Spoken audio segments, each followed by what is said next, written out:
Okay.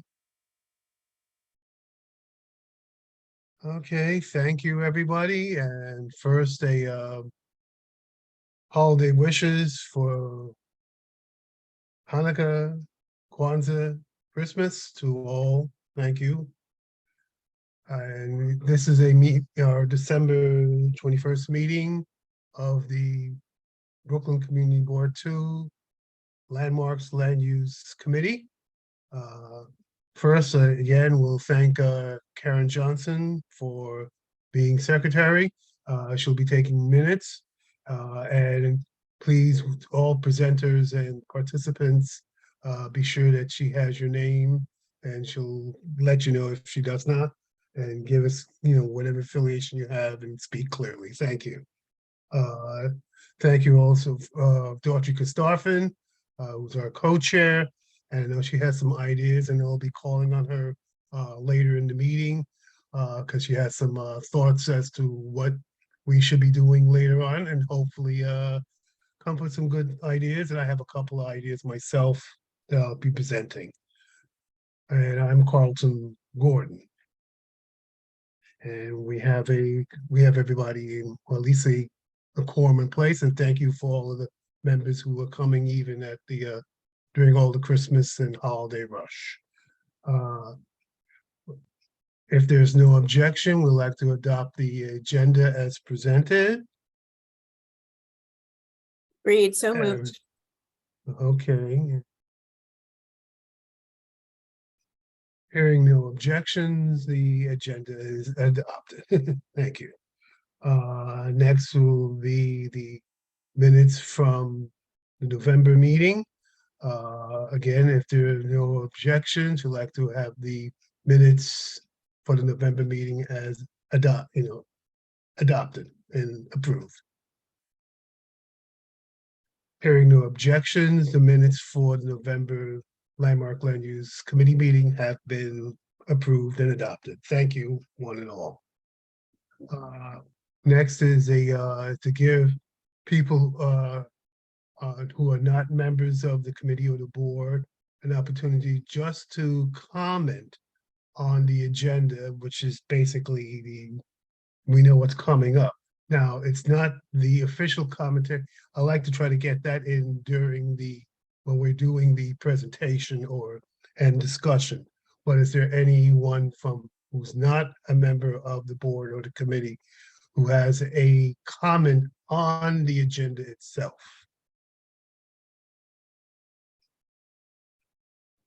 Okay, hearing none. Hey. Yeah, yes. Oh, sorry, I raised my hand. Yes, Ms. Denise. I'm delegated to speak for the 4 individuals and groups that submitted letters that I'm aware of. That's the Society for Clinton Hill, CRNP, Sharon Barnes, and Preserve Our Brooklyn Neighborhoods. Would you like me to just make a short statement in reaction to the amendment that was submitted by the applicant yesterday? We'll do that here. Okay, here's how I'm going to do that. Okay, I'm sort of sliding into actually beginning the discussion on the application. So here's how we'll do it. Since there's been a lot of discussion and there's been a lot of letters and a lot of pre-discussion, on our emails, we will start the discussion with the presentation. And then Ms. Sinisi, I'll give you 3 minutes after the presentation to give your, I guess, summary of what you wish to do. Since we've already seen, I think almost all committee members have hopefully seen your letters and comments and the extensive work that you've done, and thank you for that. And then we'll go into, after your discussion, Ms. Sinisi, the committee will then have our normal discussion. All the members will discuss it and we'll vote on it and decide what whether to adopt, approval, disapproval, or let's say a combination of ideas or whatever. So that's how we'll do that. Okay. So, yeah. I I just want to mention something. Just based on what happened in the last few days, I would like the opportunity to make a short comment in the community forum just about general procedure that you might want to think about. And I think there's some information that might be of value to the committee in further hearings. And all right. So at community forum, you'll be sticking around. So after we do this, and after I do we're doing a couple more things. So when we get to community forum, just stick around and I'll give, I'll say, okay, community forum, and you'll step on in. Great, thank you. Okay. All right. So if there are no others, we will start the, deliberations on 520 Clinton Avenue, which is what's also known as the Church of St. Luke and St. Matthew. It's a Landmark Preservation Commission Certificate of Appropriateness. Now, what we'll do, I will just simply state that there's been a number of points that have been requested by the applicant for work to be done both at the exterior, or let's say work that can be seen from the public thoroughfare, and work that will not be seen from the public thoroughfare. I guess that's how it will be broken down. And we'll make our determinations after we've heard from the applicant, and then after we've heard from the community led by Ms. Rosario Sinisi. But we'll start right now with presentation from the applicants for 520 Clinton Avenue, Church of St. Matthew and St. Luke. Yes, good evening, everyone. My name's Andrew Durbidge. I'm the rector of St. Luke and St. Matthew's Church. And I just want to briefly introduce the project to you. If you've been following this major change to our church over the last few years, this is the second major project that we're undertaking. The first major project was the facade restoration, which was carried out over the last couple of years and has almost been completed. We have a small amount of work to do on the rectory on Vanderbilt. This project is ostensibly a major upgrade of the inside of the parish hall building and making the building accessible, ADA compliant, which it currently is not and is quite unusable. The architects will obviously go through all the technical details of this application. We're aware of some of the comments that came in, and I think we're taking steps to address those. We certainly don't want to do anything that's obviously non-compliant or not supported by the community. Church has been on the site for 180 years, and it's a continual worshipping in that church. It's got a long history of being in Clinton Hill, and we hope to have a continued bright future, but it's a very challenging environment for faith organisations at the moment.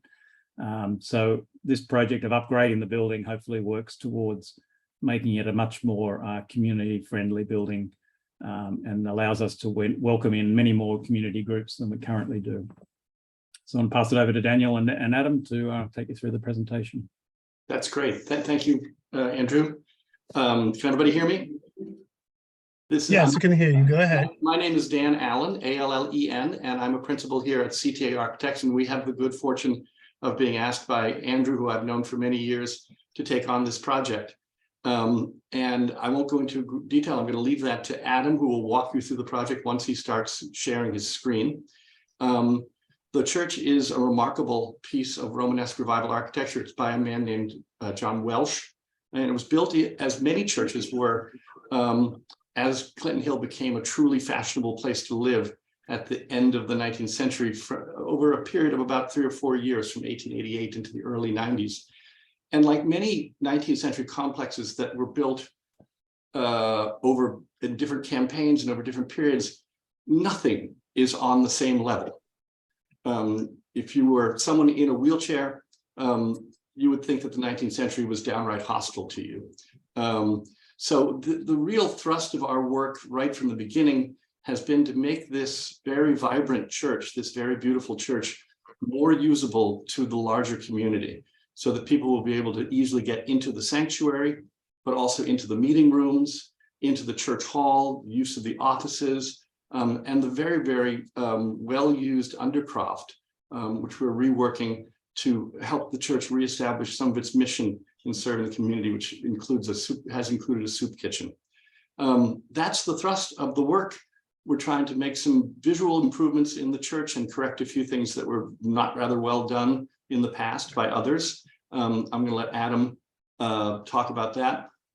We are very aware that the component of this that caused so much consternation was the proposal to put temporary banners at the front of the church. I want to reassure everybody here, and I thank you for coming, that that is not in any way part of this application, nor will it be part of the application to the Landmarks Commission. We've made every effort in this project to respect the fabric of this remarkable 1880s Romanesque revival church.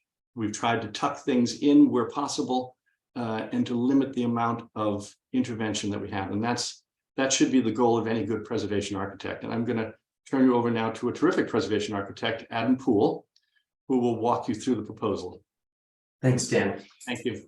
I'm going to try to present my screen now, which I understand might take a minute to load. Looks We have great. it. Okay. So, good evening, everyone. I'm Adam Poole from CTA, going into some of the details that we've been hearing about. And as you've heard, this is a revised presentation from the one that was circulated about a week ago, following some comments that we received yesterday. As Dan told you, this building, 520 Clinton Avenue, the Church of St. Luke and St. Matthew, was finished in 1891. It's a through block lot between Clinton Avenue and Vanderbilt, with the primary facade on Clinton Avenue. It was designated in 1981. It was close to, but outside of the Clinton Hill Historic District, as seen here on the left. And for your consideration this evening, we are presenting those scope items in our application which rise above LPC staff level approval listed on the left. We'll go into each of these items in detail, but they include a new elevator addition at an interior courtyard, which is not visible from any public thoroughfare. It will be finished in stucco to match the adjacent walls. As part of the elevator addition, we are removing and relocating a special window, as LPC calls them. It's a stained glass window.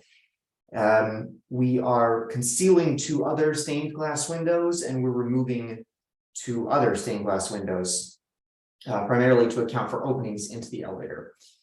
We are proposing to install a painted wooden sign on Clinton Avenue, and to number 6, replace the existing exterior metal side door with a new wood door and install an automatic door actuator bollard to facilitate barrier-free access.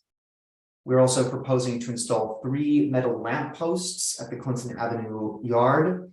And lastly, to install a small concrete ramp from the sidewalk level to the forecourt level. So the first item is the elevator. In this aerial photo, you can see the location of the elevator. There is conveniently a courtyard formed between the 2 main halls of this building, the main church and Redeemer Hall, the parish hall, which is where we will tuck in our proposed elevator, which also means it will not be visible from any street.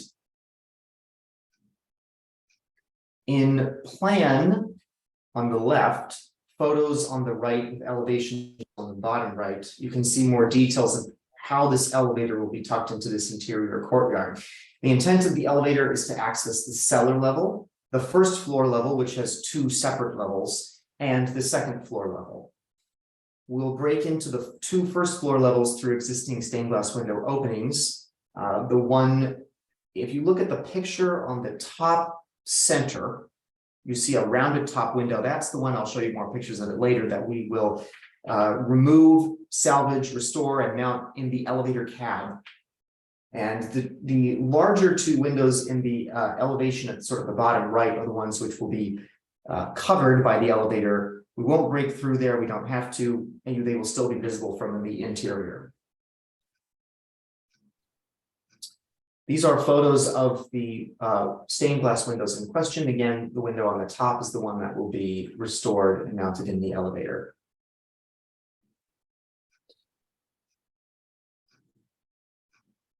Now on to some signage.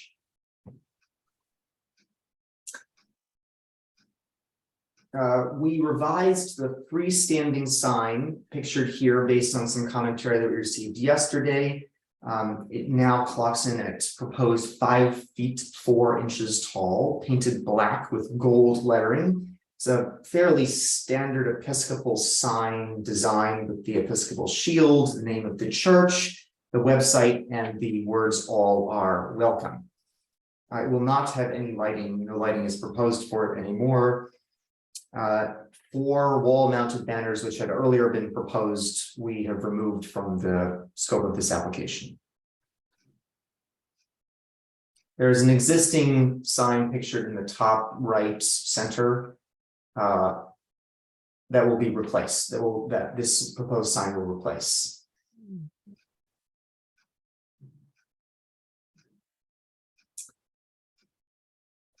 At the north transept of the main church, there is an existing concrete ramp and metal doors. We are proposing to replace the metal doors with new wood doors that were more inspired by the historical design of the building. But the clearance issues around those doors require that they be automatic. And we are proposing to install a actuator bollard similar to the one shown here next to the top landing of that ramp. It is visible from the street, but not particularly easily if you look down the side alleyway.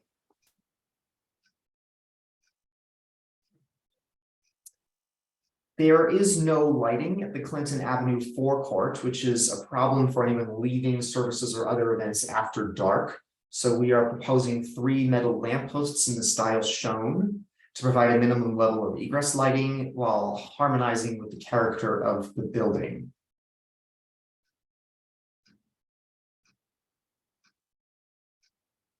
And lastly, the forecourt on Clinton Avenue was renovated several years ago with an elaborate site drainage system and permeable pavers, but it is some 7 inches above the sidewalk level. And to facilitate barrier-free access, we're proposing a simple concrete ramp bridging the difference with black metal handrails. That's the entirety of it. I can go back to any slide if anyone has questions. I'm just going to jump in. I think this is Dan Allen again. We probably should have had, and I apologize, a picture of that side door. It's based entirely on historic documentation that we found. It will be a wood paneled door. Is there any Just a picture with the plain- railing for the sidewalk?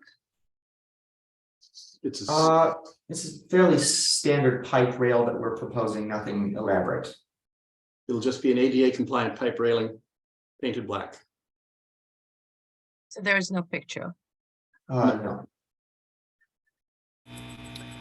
Quick question regarding the wood door.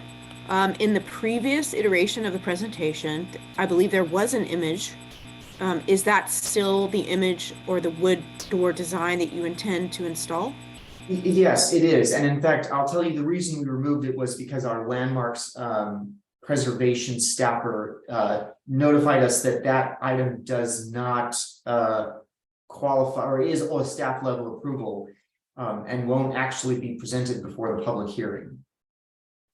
Oh, so that's right. So it's just the bollard. The bollard is the only thing that rises above the level. The staff can improve that door because it's restorative and perfectly in keeping with the historic nature of the building. And once again, staff level has approved the door. That's right. Anybody have any questions? Or I'm sorry, what's the procedure now, Chairman? All right, well, that's what we're at this point right now. I'll invite, well, let's see. Actually, I will now go to Ms. Sinisi, representing the various groups. I'll give 3 minutes for Ms. Sinisi to give the summary of their concerns about the presentation, and then we'll go to question and answers from committee members. But Ms. Sinisi, you have 3 minutes. Thank you. Can you hear me? Yes, we can hear you. Okay. You need to understand that the letters submitted were in reaction to the initial proposal and not to the amendment submitted yesterday. So I'm going to be addressing what was just presented, which was submitted to Community Board 2, and we saw for the first time yesterday evening. Okay? Yes, So understood. everybody understands that. Okay, fine. First of all the groups commend the applicant's efforts to make the Church of St. Luke and St. Matthew accessible pursuant to the ADA. We think that's great. We also appreciate the applicant's prompt response to our original comments, which it received from CB2 on Monday, and its submission of a revised proposal addressing most of our concerns by eliminating the elements bolted to the facade and modifying the freestanding sign in an effort to comply with the New York City zoning resolution. I hope the committee understands that there are actually two separate areas that we were commenting on. One had to do with LPC matters, and the other had to do with the zoning resolution, which applies to both landmark properties and to everything else, including new construction. So the only remaining item to address as far as we're concerned, given that those banners are gone, is the freestanding sign in order to bring it into complete compliance with the zoning resolution. And I'm sure that the applicant was very rushed in making the modifications yesterday, and we appreciate that. It needs to be somewhat further modified to comply with section 22-321B, which is of the zoning resolution, which is on pages 4 and 5 of Exhibit C to the letter from CRNP. Under that provision, an identification sign, with capital I, capital S, which this is, may bear only the name of the permitted use, the name or address of the building, or the name of the management thereof. So that excludes the symbol at the top of the sign, the text, all are welcome, and the URL below it. The size of the sign at this point is fine. It's been reduced to comply with the zoning resolution. So, and it's not going to be lit either directly or indirectly, which is also good. We therefore recommend that the Land Use Committee approve this application contingent on the applicant bringing its freestanding sign into complete compliance with the zoning resolution, and propose that it do so in the following language. That it just makes clear approval is recommended for the revised presentation dated 12/21/22, provided that prior to its presentation to the Landmarks Preservation Commission, applicant modifies its freestanding sign to bring it into compliance with New York City zoning resolution, section 22-321B, which is identification signs. So if the applicant is prepared to do that, we're good. Okay, thank you very much, Mr. Nisi. Now go to the our committee. Any questions or comments from board members and committee members? I see a lot of hands, Carlton. Okay. Okay, I see. Well, yes, I see Bill Funoy's first, so I'll go with Bill. Okay, thank you, Carlton. Yeah, I got one question. Actually, I have two questions. One to the signage and one to the stained glass windows. The stained glass windows themselves, you're going to be reinstalling one window that you're going to be using that access point in the elevator. The stained glass window itself, what is that stained glass window? I mean, is it? I'm happy to address that. Please. Okay, so this is Dan Allen again. It's a nice window. It's not a spectacular window. It's largely made of late 19th, early 20th century opalescent glass. It is not a figurative window, i.e. it does not depict a saint or a particular biblical passage or image. It's what we typically refer to as a decorative art glass window. So we'll be salvaging it and reinstalling it in a light box in the elevator. Okay, excellent. No, I was just wondering if in fact it was a Tiffany window or not. No, There's a lot of Tiffany windows in Brooklyn. There are, and that's one of the great reasons to visit Brooklyn. But no, it is not a known manufacturer. It's not, and certainly not a Tiffany window. But thanks for your question. Okay, and that means also the ones you're blocking are also not Tiffany windows, correct? That's right. They're all fairly. I mean, while I don't mean to denigrate the people who made them. They're lovely windows, but they are not what I would consider highly decorative or figurative windows. Okay, not a problem. Now, the other question I have is as far as the signage is concerned, is the code that was quoted, is that for businesses or is that for anything other than that? I'm curious about that. Adam, you looked into this. You there? Yeah, I actually relied a lot on the code passage that was cited specifically. Maybe Rosario can speak more to that since I think she's familiar with it. But it does exclude, I think, hospitals, but doesn't specifically mention religious institutions. What that zoning resolution is based on is the type of zone that the building is in. So the Clinton Avenue side of that church is actually in a residential zone. And there are very specific zoning regulations controlling signage in residential zones, whether it be a landmark structure or not. So what I was quoting was the New York City zoning resolution, which actually has the force of law. It's a complicated thing to get an exemption. You have to go to the Board of Standards and Appeals. I'll comment on it later, but this is not the first time that in this calendar year that we've had to bring this to the attention of whether it's the Landmark Preservation Commission or the Land Use Committee, because this is supposed to be filtered at the DOB level. So LPC doesn't really address zoning. They assume that once drawings get to them, that DOB has addressed all zoning regulations. And in fact, they don't seem to be very familiar with this portion.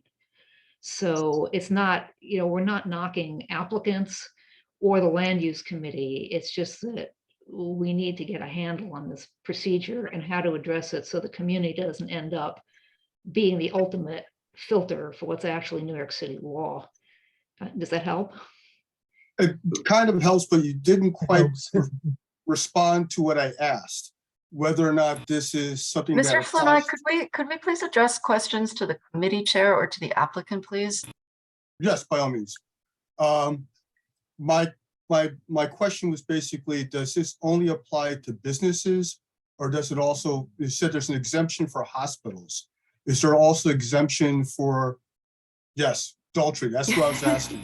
So, Yes. as Ms. Sinisi mentioned, the signage speaks only specifically to signage that is mounted or is attempting to be mounted in residential districts, which this is, and speaks specifically only to hospitals and related facilities. It speaks also specifically to multiple dwelling buildings that have for rent or for lease signs, and it speaks to size limitations. It does not speak to commercial or other community facility spaces that are in residential areas. So it's very, while Ms. Sinisi is correct that there are some specific requirements in the zoning text, it doesn't speak to every instance. And so there is some degree of interpretation here. Thank you. That's what I wanted to hear. Thank you, Daltrey. Okay, thank you, Bill. Ms. Ali? Yeah, I have two similar questions to Bill. My first one is you mentioned two windows. One you're going to put into the elevator, and what's happening with the other one? The other ones will be visible still from the interior, but they'll be blocked at the exterior by the new shaft of the elevator. So they'll just be there. They're not. Okay. All right. And my other question is about the sign. I think it's a church, and therefore I am happy that you would want to do a sign, and I want to recommend that you pursue whatever, if you have the time with construction, whatever variance you require for the signage, because I'm very much in favor of your sign. Thank you. And obviously that's going to be up to our client, and maybe a simple sign goes in place, and if the variances arrive, then perhaps the sign can be altered to include the all are welcome text, which I'm sure, Andrew, you would like to have. And the only other thing that appears to be not compliant is the web address. Is that my understanding correct there? We're allowed to have the address and the name, but we're not allowed to have the web address, and we're not allowed the intention that all are welcome. Yeah, but I think because we're moving into a new era and we're not 100 years ago anymore, the web address is appropriate. But if you require variance for it, I'm suggesting you pursue it. I think that's great. And I think what one option might be to simplify the sign at this point, because a wooden sign can be altered, and we could add the things that we might want to add after the variance. But obviously that's going to be up to my client, Andrew, and his vestry. thank you. Yvette Richardson?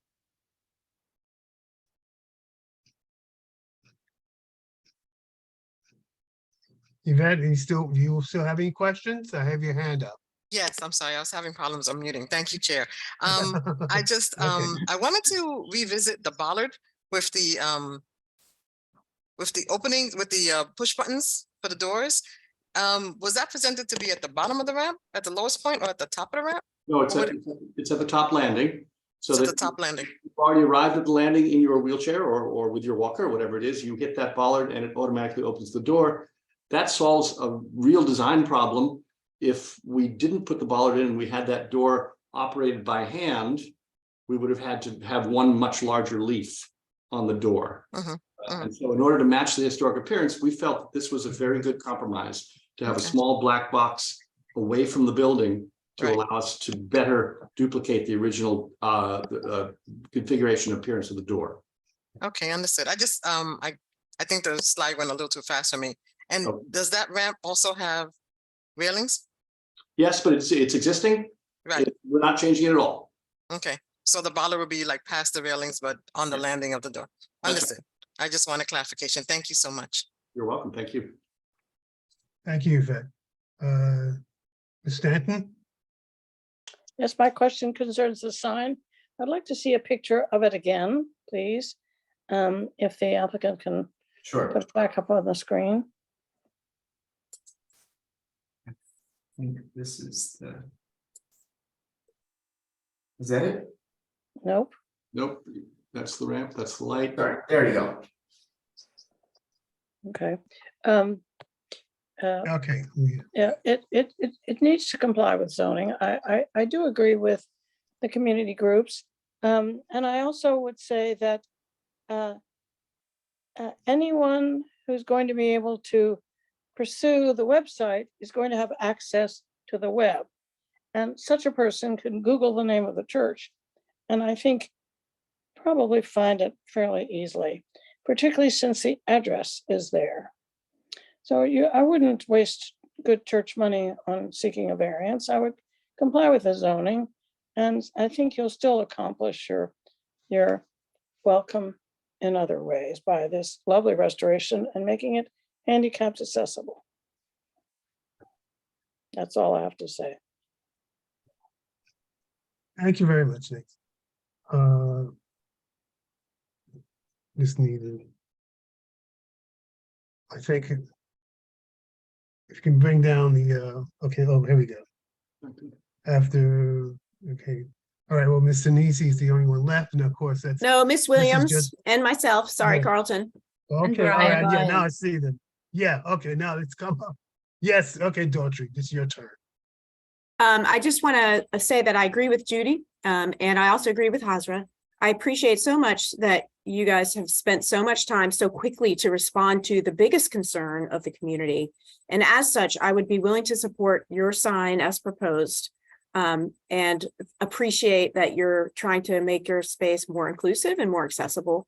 I don't think that the zoning resolution, while it is law, it is not, it can be interpreted and in a way that would allow for a community facility like this church to install a sign as non-offensive as what they presented. So I would be in support of the sign as is, and I thank you for what you've done. Thank you. Thank you, Daughtry. All right, so we're gonna hop over to Cheryl Williams. Ms. Williams, go ahead. Thank you. I also want to commend you for your responsiveness and the quick turnaround. Mine is just a small clarification again about the sign. Is it, did I understand correctly that the emblem, the shield of the Episcopal Church is also prohibited? Can anyone answer that? Is because that in listing out what could be on the sign, it seemed to preclude including that.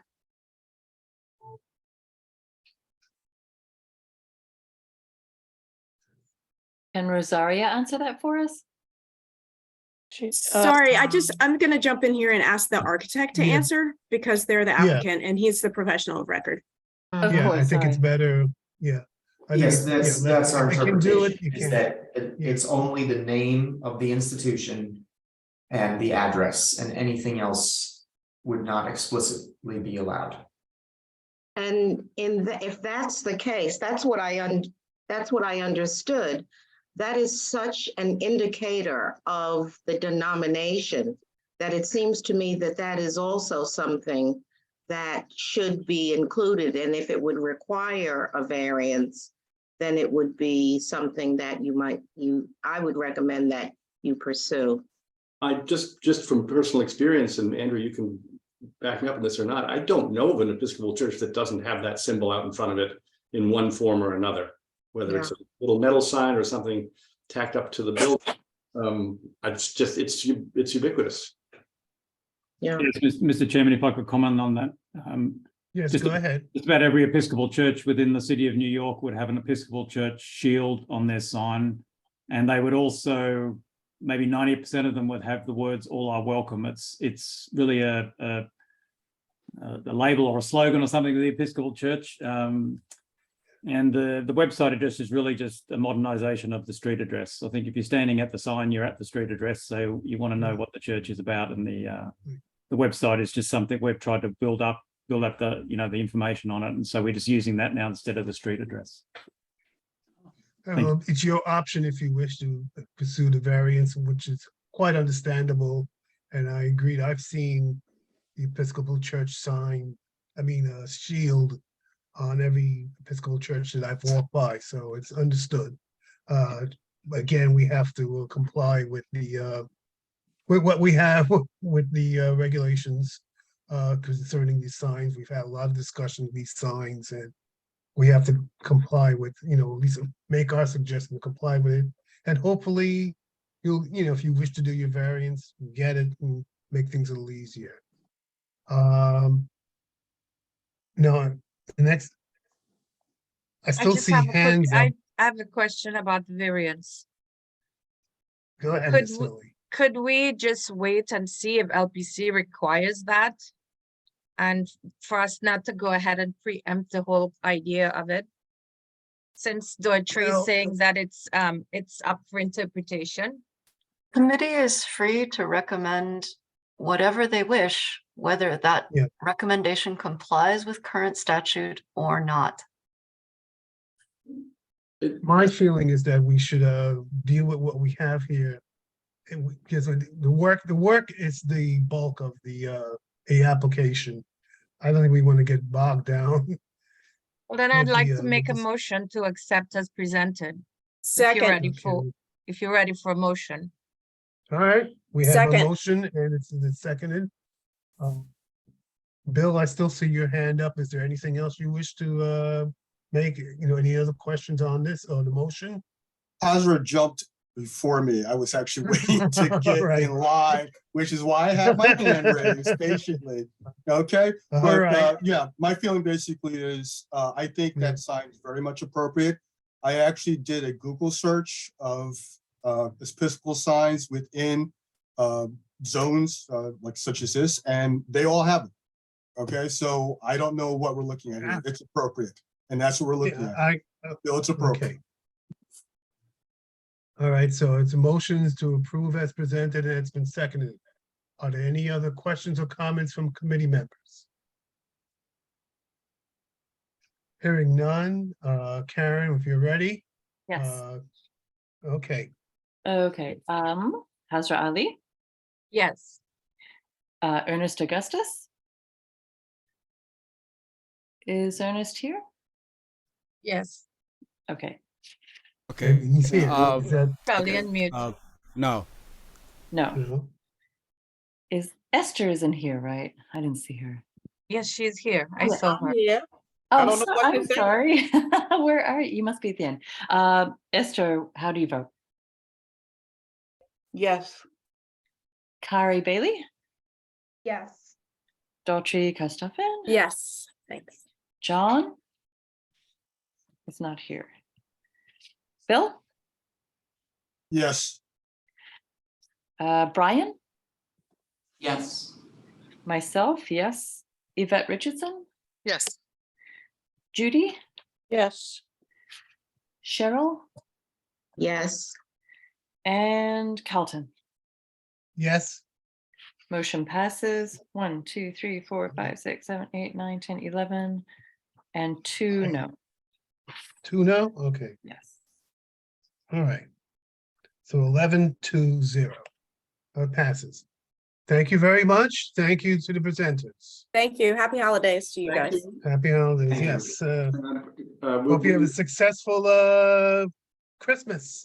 Thank you too. So thank you. Merry Christmas, everybody. Thank you. Thank you for all of your Yes, efforts thank today, you. and let me just say, we felt very welcome. Yes. Okay, yes, thank you. We sound like All the right, good. church, right? We've trained them well. Okay, thank you. All right, so now it's flip over to me now for report. I have a couple of things just to throw out, and I'm one thing that I found of interest in it is I visited the Whitney Museum recently, and I recommend a visit inside the Whitney Museum to the Edward Hopper exhibit. I recommend that because especially as Edward Hopper did some marvelous work on, I think, historic structures throughout the city. And I think it's worth part of the work that we do. It's worth a visit. And just, I think he's one of my favorite modern American artists. So you might want to take a look at that. There are a couple of buildings that have received, another thing that we've had, it came up, is this thing, and I saw this in the New York Times, and I have it's something else, Dortrees, but this is a different article. There was an article in the New York Times recently about a couple of people who got an apartment in Manhattan to what's called the Housing Development Fund Corporation. I used to actually deal with those to some extent years and years ago. It's not that well known, but the Housing Development Fund Corporation is a form of tenant cooperatives. Basically, the Housing Development Fund Corporations, or HDFCs, are a means by which tenants can get ownership of the building that they live in. Each tenant gets, puts in a share, let's say, or part of their money, so that in turn, the corporation gets the ownership of the property. Now, how they get the property, that sometimes they get it because the city has taken it for taxes and the city has conveyed it to the HDFC, or they work out a deal with the deed owner by which they will then purchase the property from the deed owner, and it'll be then conveyed to this tenant organization, group of tenants. And what can happen is as people leave, another person can come in and say, okay, I wish to become part of the HDFC. And that's what came up in the Times. And I said, oh yes, this still exists now.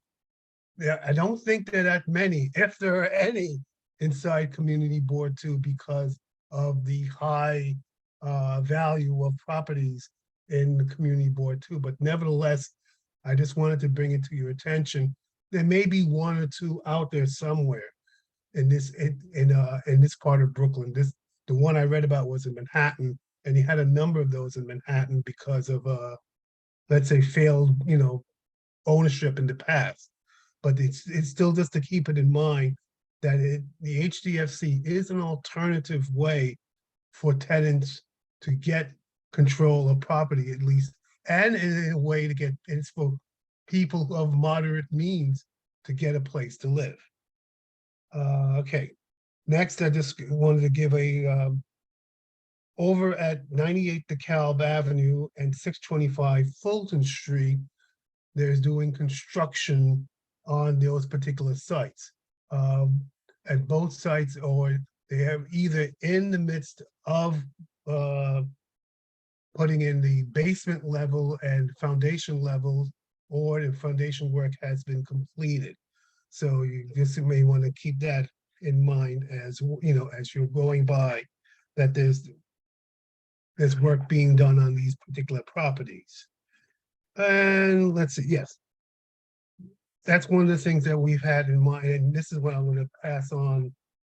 And Daughtry brought it to my attention, and hopefully many of you've read it in the New York Times on this one, about Manhattan Community Board 4, which was their attempt to try to be more, let's say, aggressive in trying to come up with solutions and pushing for more development, housing development, which in turn would assist in getting more people and more opportunities for property, for people to get into property, to get into an apartment, to get a place to live at an at least somewhat affordable rate. We do have a lot of properties coming up here in downtown Brooklyn. At least every time I look, there's a new big building that's come up. The problem is that a lot of them are not affordable for, I think, for the vast majority of us. But still, it's something that we have to start, I think we want to start discussing. I think Daughtry has asked that we do bring this discussion. And as a matter of fact, I think what I'll do right now is to move over. If Daughtry, if you want to I'll give you some time to discuss some of the some of the things that you've had in mind. I know you sent out the emails to our committee, and maybe can you take a couple of minutes to give us some of your ideas on this? Thank you, Carlton. Okay. I appreciate all of you and all of us for all the work that we do, and I couldn't help but want to take advantage of probably the lightest agenda that we've had, knock on wood, since my tenure on the land use and landmarks board. The lightest one in years. Oh my gosh. And so I just wanted to think ahead. We're at the end of the calendar year. We have an opportunity to just take a second and think forward. You know, I sent you a whole bunch of stuff. Carlton mentioned the article. I've mentioned the work of Brooklyn's Community Board 8 and how that's really informing what's happening with the Atlantic Avenue mixed use project.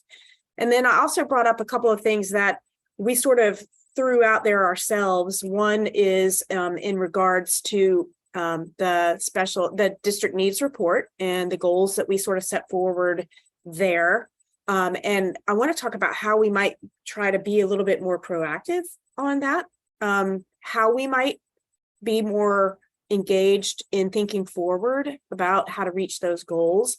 And then the funny thing that I sent at the very end was I was reading the minutes that I wrote last month, and I was like, oh yeah, we promised that we would write a letter regarding how AMI levels don't match the Brooklyn actual income levels, and that we were going to organize across the borough board. And Brian, correct me if I'm wrong, but you're on the borough board. No, you're not. Okay. So I guess my whole point is that we sometimes spend some time we talk a lot about what's wrong. And I'm wondering if we could spend just, I don't know, 15 or 20 minutes just talking amongst ourselves about what we can do to try to correct those wrongs. So I'm going to leave it there and listen for a minute, but I want us to think about what we can do next year to get more informed, to be more proactive, and to maybe get a few more results. Thank you, Daughtry. I think it is the most difficult aspect of, I think, the work that we're doing, because we are, especially this community board particularly, the value of the property, and we know the value of the property is tremendous. And that really does makes it difficult for us to come up with affordable solutions. That's the thing. We can get buildings coming up. They're coming up like crazy all the time. Question is, how do we shoehorn our way into more affordable alternatives? That's why I threw out the one about the HDFCs. It's not much. It may not even help, be able to help, but we should look for affordable, if it's possible, affordable alternatives to give people a chance to be here.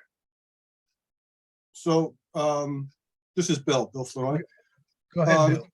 I'm curious, who are we going to be targeting as far as affordable housing? Because one of the things, I don't know if people remember, I was talking about the asylum seekers that are coming in, and the fact that the city sets aside a substantial amount of money to put people in shelters.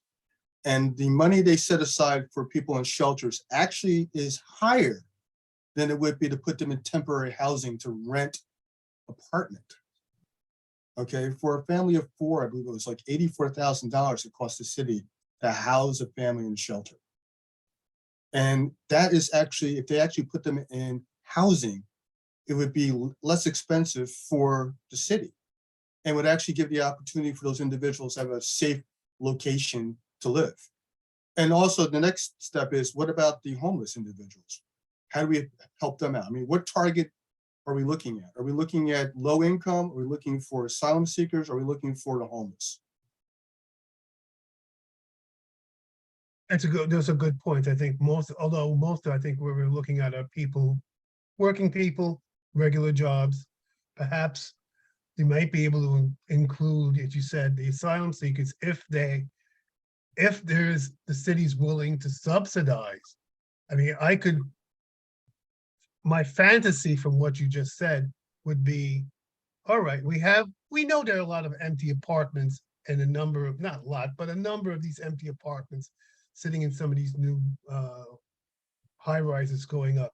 Perhaps the city would be willing to subsidize some of the empty apartments, and maybe a couple of lucky families who've walked around the jungles of Colombia coming from Venezuela will luck into perhaps a nice apartment in one of these buildings, and they in turn can work and contribute to our society.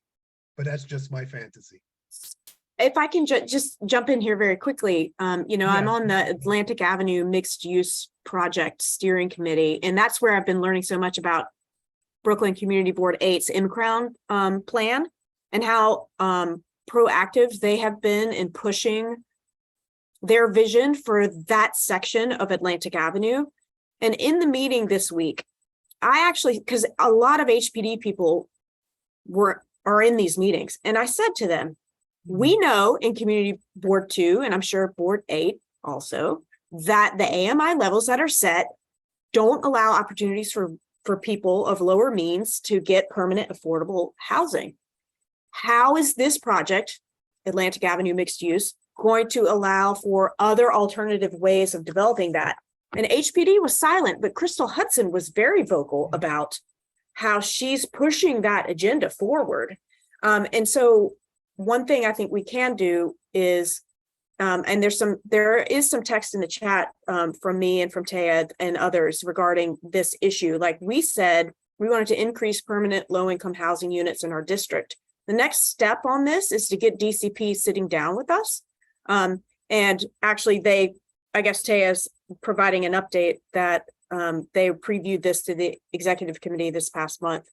So I think that is a concrete step, and we can also loop in our city council member, Lincoln, when we're ready. But I just wanted to share that quickly. I'm sorry, I'm talking a lot. I'll be quiet. That's all right. I think so. I mean, HPD, most of HPD's work is more of an enforcement nature. Sometimes they do come up with some new. No, Carlton, I'm sorry, I got to jump in here because I work, this is my field. So HPD does a majority of the funding for both social services in these buildings, but also for construction. They help with construction costs, hard costs. Yeah. And often nonprofits like mine create HDFCs specific to a building and a location. It's not always about ownership, but it's about the nonprofit's ownership of the building and taxes and sort of, they all get tax exemptions. But I do think that HPD is a very viable player here. So we can't dismiss their role in funding these I'm not excusing them. I mean, am I an alumni? Yes. Although they don't want to talk to me. But it's, they look towards more their enforcement role. That's something that I know they like to push. But yes, they've had a history of coming up with some new projects or smaller ones, but but it's something that we can push. I see Esther Blunt's hand is up. Esther, you want to jump in on this? Yeah, okay.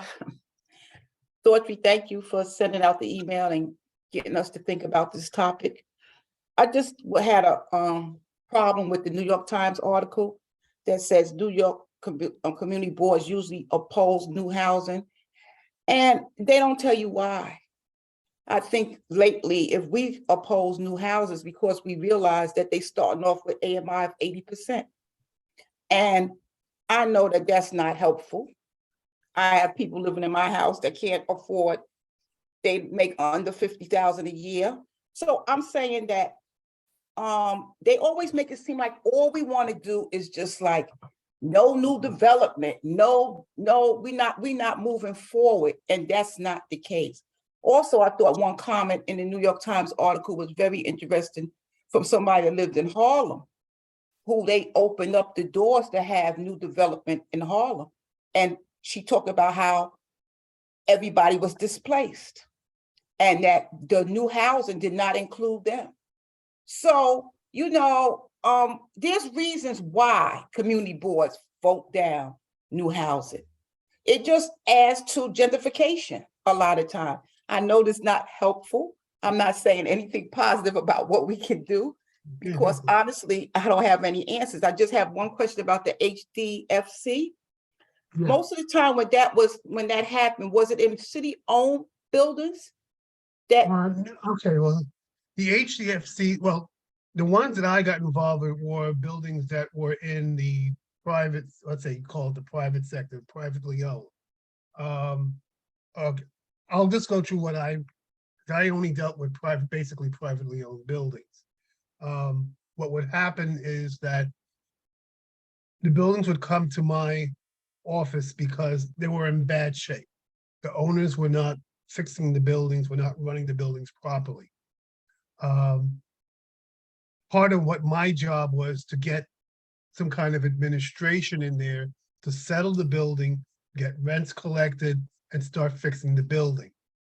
When it did not appear that there would be anybody stepping forward, the tenants then were interested and say, well, look, we live here, we want to be here.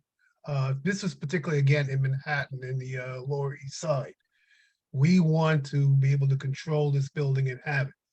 So that's when it was slotted. I didn't do that, the part of the HDFC, but I was able to direct them into their HDFC programs so that the tenants would then pull together whatever financial resources they have, set up the HDFC, purchase the property from the previous owner, and the tenants would then have it. So it was really more of a HDFC. Now, I think some of them may come through, let's say, on city ownership, although they have a separate program on that.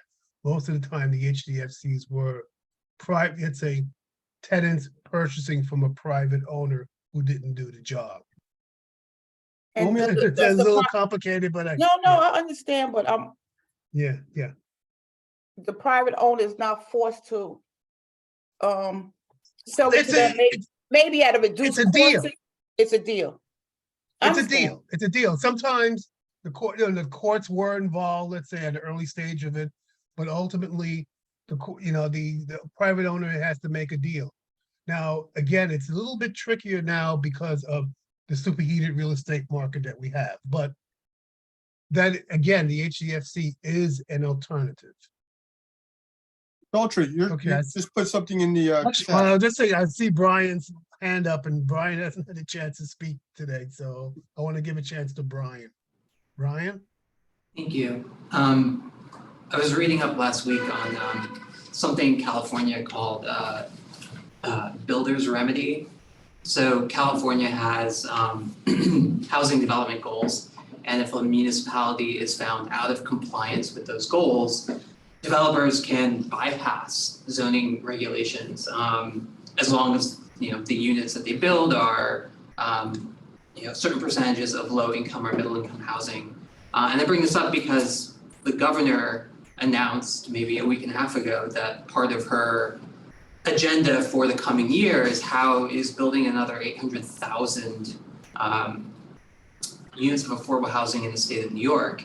And when we start, we're trying to think about, you know, what we can do on this topic, but I don't really have a sense of, you know, the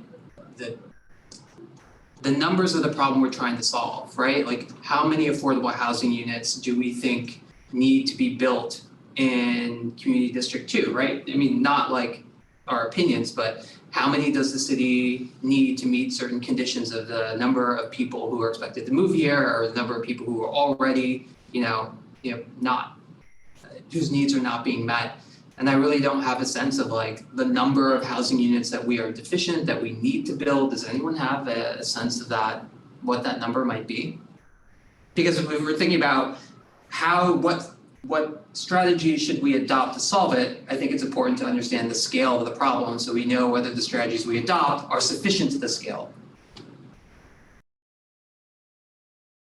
One thing I can think of is perhaps, census numbers, because but even there, I don't know if the census can give income levels. I don't know. But I think your point's well taken, Brian, that we should try, if it's any way possible, either that or through Department of City Planning or whatever, if we can find ways to get that kind of information, I think that would be great. I think that's exactly, I'm sorry to jump in here, but I think that's exactly what we need to do. City planning has an obligation to respond to our community board requests, one of which says we need more permanent low-income housing in our district. So we need to invite them in to help us think through how they are going to help us, or actually we're going to help them provide more of these units in our district. It is not our job to develop these units. It's their job. So I think I just think one of the things we can do is to invite them to sit down at the table with us, to tell them that we're engaged. We know what we're doing. We know what we're talking about. People talk to us, and they have to sit down and talk with us about this. Well, I was kind of curious. Taya, yeah, okay. I'm just going to say, I would just suggest to Taya perhaps, as a if we can maybe send a communication to the Department of City Planning, whoever is most appropriate to come to a future meeting, and let's get that person and say, these are what we have in mind. This is what we would like for you guys to do. Can it be done? One more quick thing is those people are all in the community board, the Atlantic Avenue Steering Committee mixed use project. City planning is in there are like 10 city planning people from Brooklyn in those meetings. So sorry, Bill. No, it's okay. Everyone keeps cutting off, so I'm getting used to it now. Okay.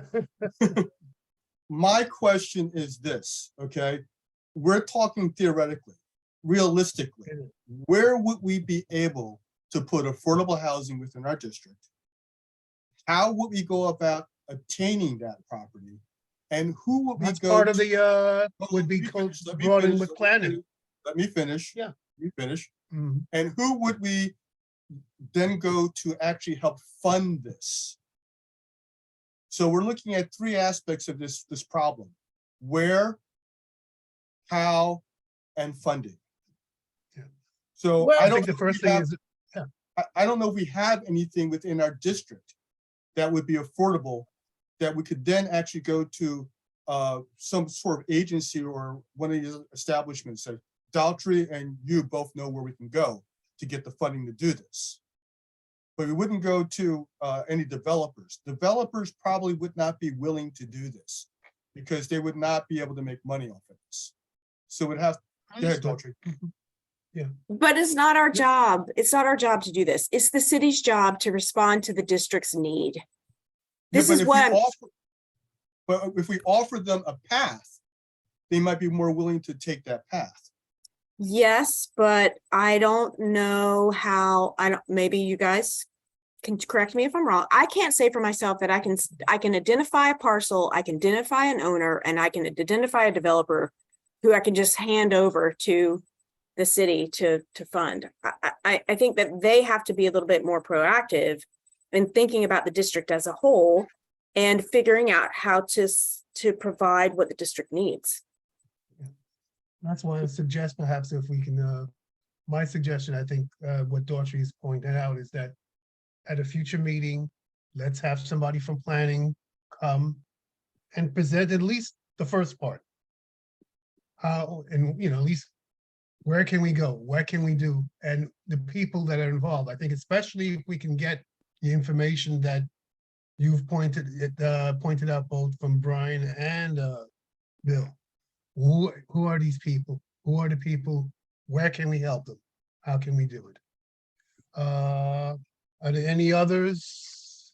I think Yvette, you have some comments you want to make on this? Yeah, I think everyone's we all want more affordable housing in the district, right? And that is absolutely clear. And I think everyone's points are like so well, well thought out and everything.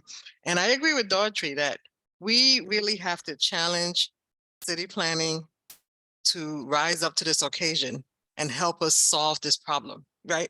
I mean, because we know we have the problem. We don't know exactly how to solve it. I'm sure they've had this problem in other districts. They may have other precedents that they can say, well, we did this over there, we did that over there. So I think what we need to do is maybe invite them over for a working session, not to just present and say, throw it down our throats like, this is what you're going to do, right?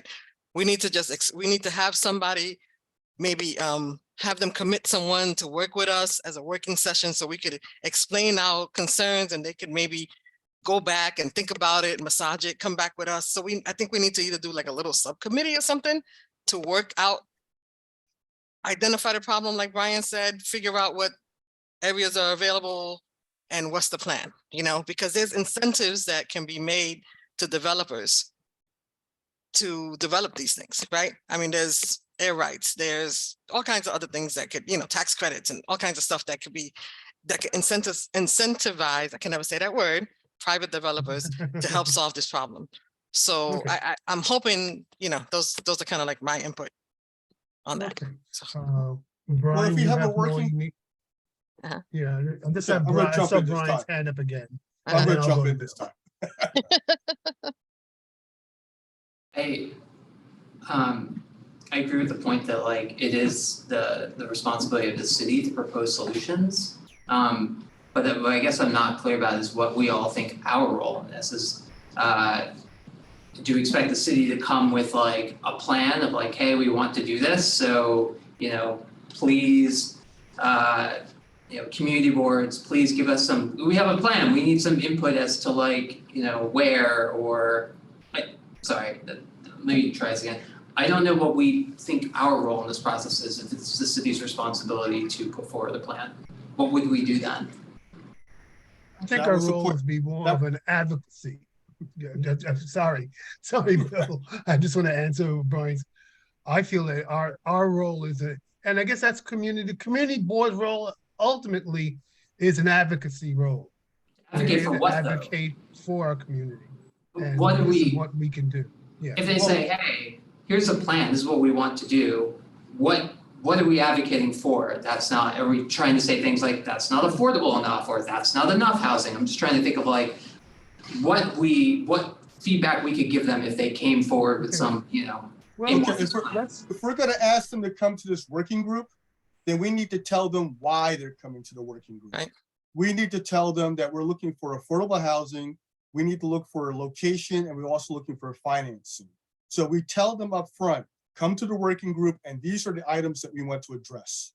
Okay. And that way we have a working group discussion where they will present to us what the ideas they came up with, and then we can come back with them and discuss it. Okay, I think we've had a very good discussion. Yeah. I'm sorry, I have one more idea. One more idea, Yvette? Okay. Yeah, I'm a spitballer. I'm gonna come out with ideas. So you guys feel free to shoot me down. I gotta hold my hands up so you don't get the spit. Yeah. No, just if you say Yvette, you're out of your mind, that's crazy. But is there is there a way we can maybe engage the NYU's real estate, the graduate program, to maybe do some initial studies to help us identify? Because we know what we want. It's a matter of figuring out how to really package it and identify it with specifics, right?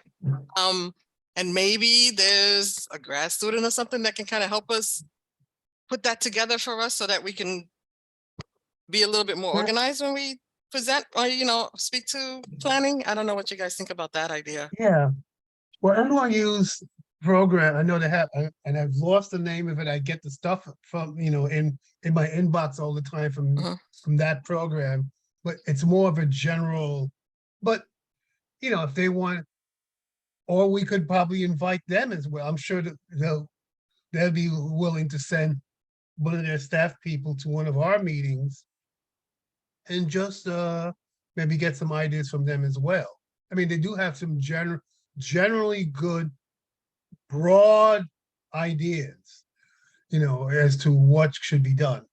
I know that, the program, I'm just trying to remember the name offhand. I've lost it. I'm sorry, can't remember it. But yes, it's a possibility. But I'd like to see if we can get the City Department of Planning, and at least we can start a little something. Bill, I think we'll wrap up with Bill or Jude. Okay, Bill, and then Ms. Stanton, and I think we'll wrap this up. I just have a question. Okay, go ahead, Miss. Go ahead. Go ahead, Judy Stanton. Yep, sorry, I just unmuted myself. No, my question is, are we aware, I am not, of, and within Community Board 2, is there any vacant city-owned property? Or are there any vacant, property built? Residential? Either buildings You're talking or about residential. unbuilt? Yeah, you're talking about residential. Yes. Yeah, residential. Or there could be residential in a mixed use zone. I mean, it could possibly have potential to be residential. Yeah. I don't know. So there's just to jump in again, sorry. There is, it's a great question, Judy, and it's been something that I've been trying to understand myself. It would, I think, to be the most productive in a meeting like what we've talked about, we would come to the meeting and say, why are these underutilized? There probably aren't any vacant or very few, if any. Yeah. But why are these underutilized city-owned properties not being considered for housing? Here's what we could potentially do here. I'm volunteering myself for this analysis, but I can't do it by myself. None of us can really do it by ourselves. So I think what would be great is, as we wrap up this meeting and wrap up this year, is that we actually say to each other and to ourselves that we're going to take some concrete steps towards realizing this vision and this need that we all understand is great in our district. So I think, Judy, to your point, I'm going to start to try to look around and see what I can find. If somebody wants to help me with this, let me know. Email me offline. I think we're all connected via email now. And let's make it happen. Let's tell city planning in the first quarter or the second quarter of 2023, you are meeting with us.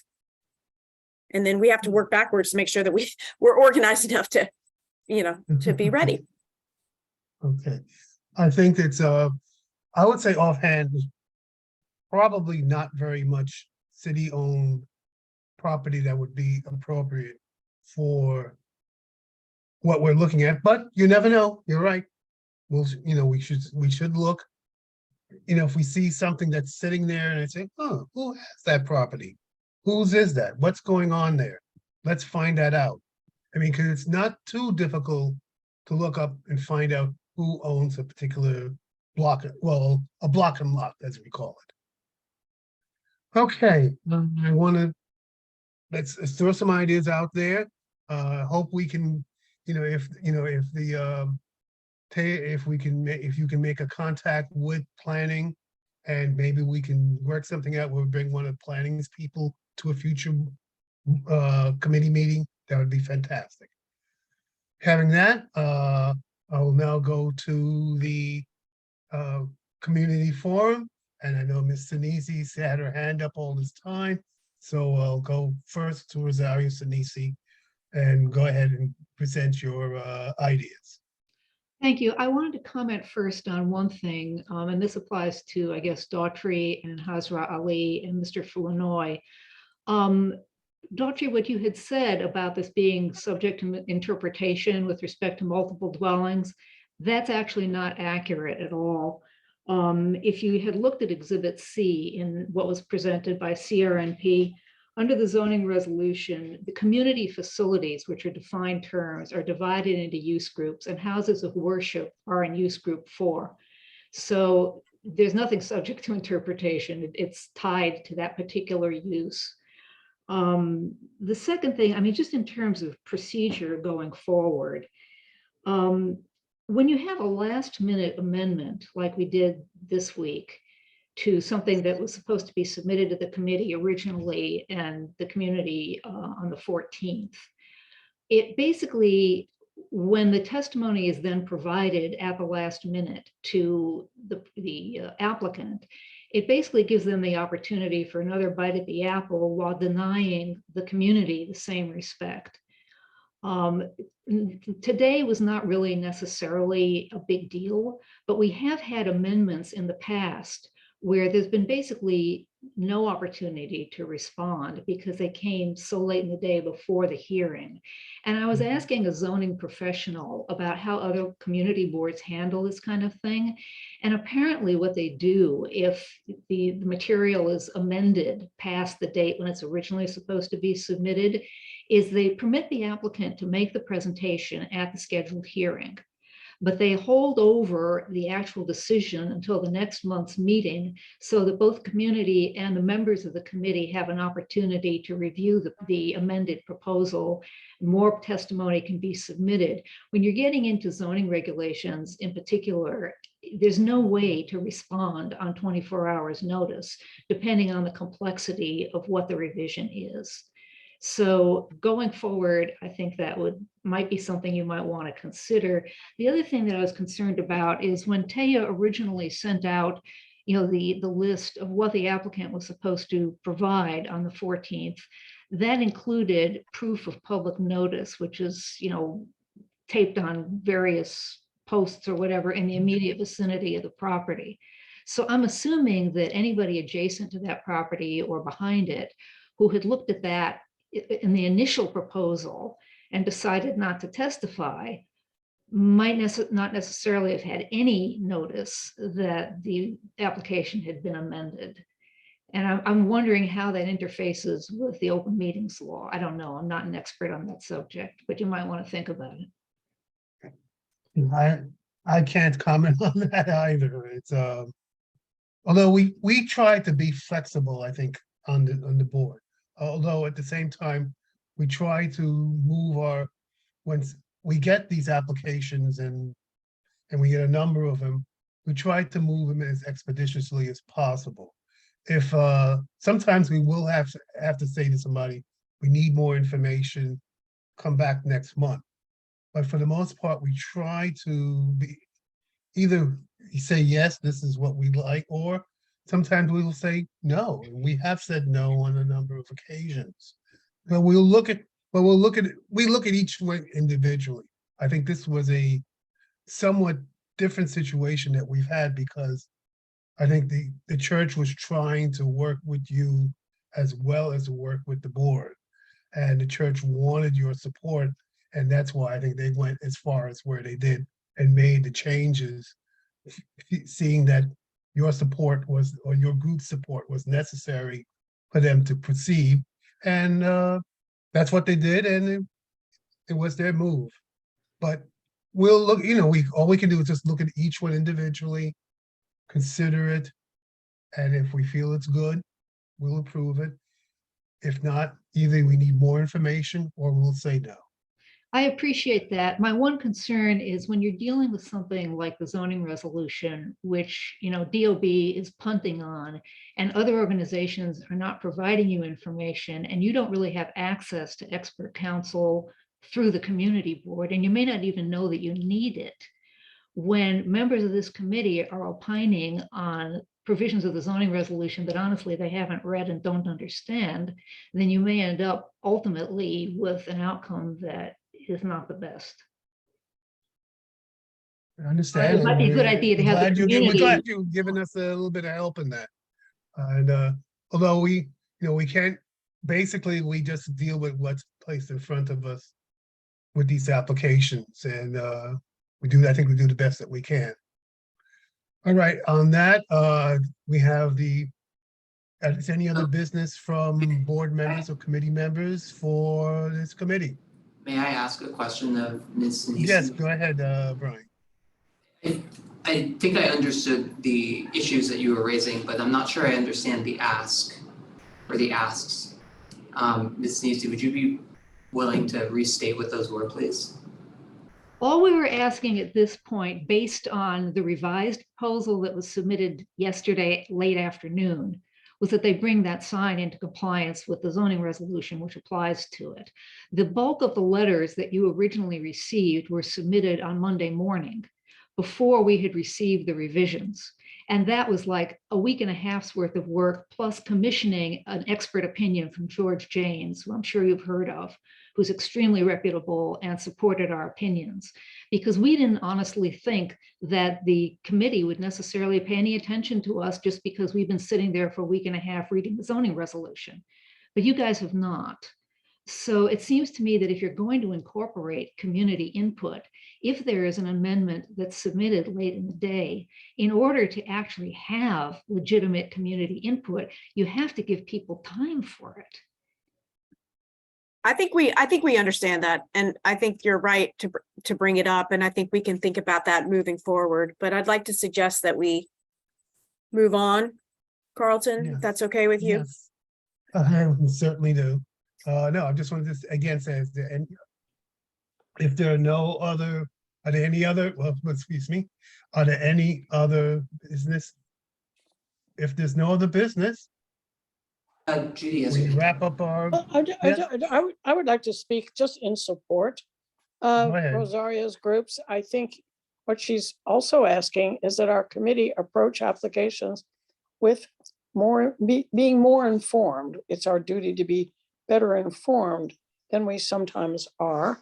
And so when something is brought to our attention, perhaps we should send an applicant back to the drawing board, or at least back to review regulations that they perhaps have overlooked before we vote. Sometimes I don't think we give enough credence to community organizations that live in the district. We're not represented on this committee by every resident of and we have a lot of historic districts and community board too. So We certainly listen. Yeah. Well, we know, we listen. Well, we definitely listen to the Brooklyn Heights Association. We definitely worked with the Borum Hill Association, and now we're working with Ms. Sinisi's, I guess, 3 organizations for Fort Greene and Clinton Hill. So we've always taken those into account, and an informed opinion, particularly, it helps us a lot because we don't have access to every specific point. And I think there's a lot of points that have been coming up, especially I think for some reason in Clinton Hill, and especially around Clinton Hill, this has come up a lot. So we're trying to pull this in. It hasn't come up so much with the other historic districts, but it has for some reason come up a lot in Clinton Hill. Well, I don't think every member of our committee really has read, they're long, the landmarks rules, so that when we have an application that cites a particular rule, we should be informed when we're reviewing it as to just how close, when very often we're looking at things that aren't visible from the public way, but because the Landmarks Commission staff can't approve them because they represent a material change in an historic district fabric of a particular building, then the commissioners, then there is a public hearing on the item. That's why it comes to the community board. It's useful when these our committee members understand that rule. So they're not objecting when they're being asked to look at a presentation that includes parts of buildings that are not necessary. I'm just raising one instance where we often have objections from committee members. Why do we have to review this? Understood. I appreciate all the suggestions to the committee, and that's what they are, suggestions. We don't have to debate them now. Yeah, no, of course not. But I think it's something to keep in mind, especially here at the end of the year for the future. Okay, again, if there any other business? If there's no other business? Have a happy new year. Happy New Year. Happy Motion- holidays. Motion to adjourn. Motion to adjourn, second. Thanks all. Okay, Happy holidays. all everyone. right. Get your wheels turning.